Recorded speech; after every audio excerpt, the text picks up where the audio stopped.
Nang magkita si Zoe at Moira, nagalit siya sa mami niya dahil sa nalaman niyang hinayaan nitong saktan-saktan ng lola niya.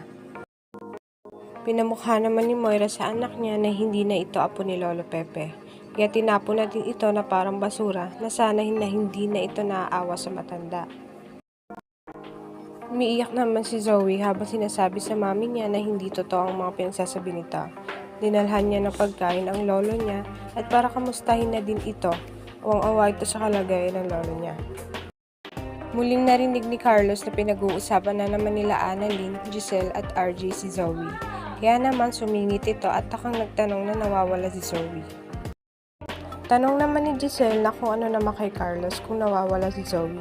Sinabi ni Carlos na baka naman hindi nawawala.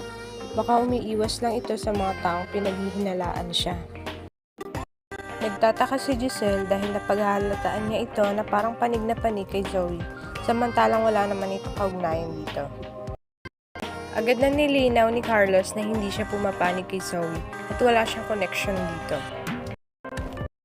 Sumingit si Annalyn at sinabihan si Doc Carlos na kung wala itong connection kay Zoe, bakit ito tumatawag kanina kay Zoe?